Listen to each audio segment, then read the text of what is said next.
Harris addresses Congressional Hispanic Caucus, Trump rallies on Long Island. On Wednesday, Vice President Kamala Harris will address the Congressional Hispanic Caucus Institute's leadership conference in Washington. Former President Donald Trump will rally in Uniondale, Long Island. Harris is widely expected to win New York in November, but numerous House seats are at stake and could determine the party that controls the House. House Speaker tackles non-citizen voting bill and rules out government funding Plan B.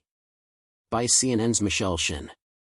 Speaker Mike Johnson defended his inclusion of the contentious SAVE Act, which targets non-citizen voting, in a government financing bill on Wednesday, but he did not offer a backup plan to avoid a shutdown. "I've been flying continuously for campaign events nationwide. Can we trust on the security of the vote, is the first or second question in every public discussion I attend," Johnson told Fox and Friends. Johnson stated that he does not discuss his Plan B, which would involve negotiating a clean funding extension with Democrats. "Okay, I'm the field quarterback running the play.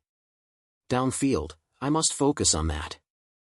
Harris campaign's battleground Michigan digital advertisements emphasizing Palestinian civilian concern. From CNN's David Wright. In a fierce race to sway a key demographic in Michigan, Kamala Harris's presidential campaign is releasing digital commercials praising the vice president's concern for Palestinian people. Harris states, "I will not be silent about the extent of human suffering in Gaza, including the killing of far too many innocent civilians," in an ad. "Our common humanity forces us to act," Harris says later. The video banner reads, "VP Harris will not be silent about human suffering in Gaza." Another commercial shows Harris denouncing Palestinian civilian casualties again. "The preceding 9 months in Gaza were awful. We must not ignore the suffering, and I will not be silent." First Harris advertisements to reference Gaza conflict. The ads began running this week, and Google disclosure data shows the campaign has spent only a few $100s per spot, which is small in a presidential campaign with hundreds of millions in ad spending but enough to precisely target key voters with low production costs.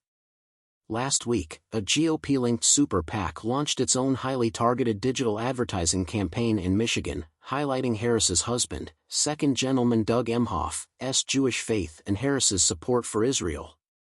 Director, FBI investigating second Trump assassination attempt around the clock. FBI Director Christopher Wray said Wednesday that the FBI is investigating the Sunday attempted assassination of former President Donald Trump around the clock. "For the second time in just over 2 months, we've watched what appears to be an attempt to harm our democracy and our democratic process," Wray said Wednesday at the Aspen Cyber Summit. "I'm glad former President Trump is safe, and I want the American people to know the FBI is working hard to find out what happened. The FBI is investigating the 58-year-old man who police suspect planned to attack the former president while he golfed in West Palm Beach over the weekend. Ryan Wesley Ralph faces 2 federal firearms counts." Wray said the FBI's probe is very much ongoing, and we have dedicated the full resources of the FBI to this inquiry. He stated tactical support, evidence response teams, and forensic scientists are involved in those investigations.